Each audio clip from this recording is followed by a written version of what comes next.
just might die of fright. It's a terrifying time. What is good, Horror Horde?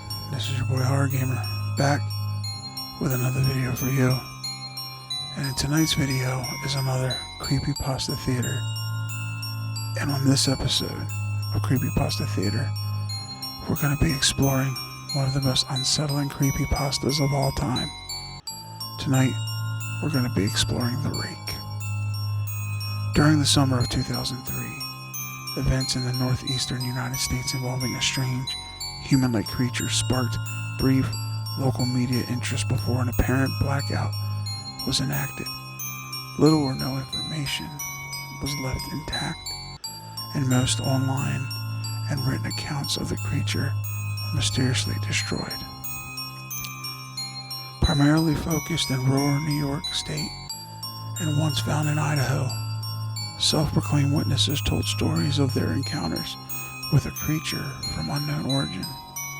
Emotions ranged from extremely traumatic levels of fright and discomfort to an almost childlike sense of playfulness and curiosity. While their published versions are no longer on record, the memories remain powerful. Several of the involved parties began looking for answers that year.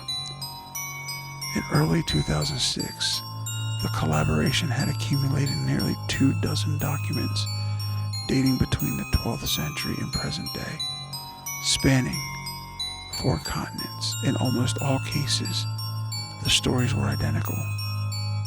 I've been in contact with a member of this group and was also able to get some excerpts from their upcoming book, Suicide Note, 1964. As I prepare to take my life, I feel it necessary to assuage any guilt or pain I have introduced through this act. It is not the fault of anyone other than him. For once I awoke and felt his presence, and once I awoke and saw his form. Once again I awoke and heard his voice and looked into his eyes. I cannot sleep without fear of what I might next awake to experience. I cannot ever awake. Goodbye. Found in the same wooden box were 2 empty envelopes addressed to William and Rose, and 1 loose personal letter with no envelope. Dearest Lenny, I have prayed for you. He spoke your name. A journal entry translated from Spanish, 1880. I have experienced the greatest horror. I have experienced the greatest horror. I have experienced the greatest horror. I see his eyes when I close mine. They are hollow, black. They saw me and pierced me. His wet hand, I will not sleep. His voice. A mariner's log, 1691. He came to me in my sleep. From the foot of my bed, I felt a sensation. He took everything. We must return to England. We shall not return here at the request of the Rake. From a witness in 2006. 3 years ago, I had just returned from a trip from Niagara Falls with my family for the 4th of July.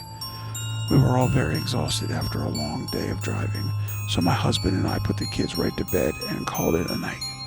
At about 4 a.m., I woke up thinking my husband had gotten up to use the restroom. I used the moment to steal back the sheets, only to wake him in the process.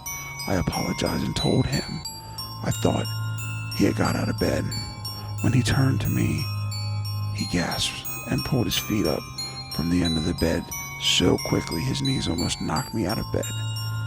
He then grabbed me and said nothing.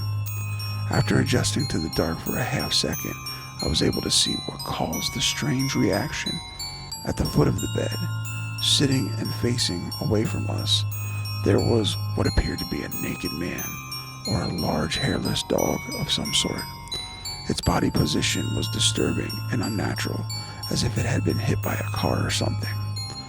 For some reason, I was not instantly frightened by it, but more concerned as to its condition. At this point, I was somewhat under the assumption that we were supposed to help him. My husband was peering over his arms and his knees, tucked into the fetal position, occasionally glancing at me before returning to the creature. In a flurry of motion, the creature scrambled around the side of the bed and then crawled quickly in a flailing sort of motion right along the bed until it was less than a foot from my husband's face. There was completely silent for about 30 seconds, just looking at my husband. The creature then placed its hand on his knee and ran into the hallway leading to the kids' room. I screamed and ran for the light switch, planning to stop him before he hurt my children. When I got to the hallway, the light from the bedroom was enough to see it crouching and hunched over about 20 feet away. He turned around and looked directly at me, covered in blood. I flipped the light switch on the wall and saw my daughter Clara. The creature ran down the stairs while my husband and I rushed to help our daughter. She was very badly injured and spoke only once more in her short life. She said, "He is the Rake." My husband drove his car into the lake that night while rushing our daughter to the hospital. They did not survive. Being a small town, news got around pretty quickly. The police were helpful at first, and local newspapers took a lot of interest as well. However, the story was never published, and the local television news never followed up either. For several months, my son Justin and I stayed in a hotel near my parents' house. After we decided to return home, I began looking for answers. I eventually located a man in the next town over who had a similar story. We got in contact and began talking about our experiences. He knew of 2 other people in New York who had seen the creature we now refer to as the Rake. It took the 4 of us about 2 solid years of hunting on the internet and writing letters to come up with a small collection of what we believe to be encounters of the Rake. No one of them gave any details, history, or follow-up. One journal had an entry involving the creature in its first 3 pages and never mentioned it again. A ship's log explained nothing of the encounter, saying only that they were told to leave by the Rake. That was the last entry in the log. However, many instances where the creature's visit was one of a series of visits with the same person. Multiple people mentioned being spoken to, my daughter included. This led us to wonder if the Rake had visited any of us before our last encounter. I set up a digital recorder near my bed and left it running all night. Every night for 2 weeks, I would tediously scan through the sounds of me rolling around in bed each day when I woke up. By the end of the 2nd week, I was quite used to the occasional sound of sleep while blurring through the recording at 8 times the normal speed. This took almost an hour every day. On the first day of the 3rd week, I thought I heard something different. What I found was a shrill voice. It was the Rake. I can't listen to it long enough to even begin to transcribe it. I haven't let anyone listen to it yet. All I know is that I've heard it before and now believe that it spoke when it was sitting in front of my husband. I don't remember hearing anything at the time, but for some reason, the voice on the recorder immediately brings me back to that moment. The thoughts that must have gone through my daughter's head make me very upset. I have not seen the Rake since he ruined my life, but I know that he has been in my room while I slept. I know and fear that one night I'll wake up seeing him staring at me. And that, ladies and gentlemen, is the Creepypasta The Rake.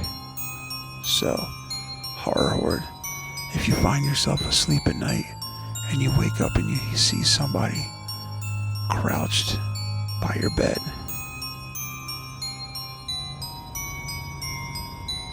run for the children before the Rake gets them. Alright, Horror Horde. This is your boy Horror Gamer saying, until next time, don't fear the darkness. Embrace it.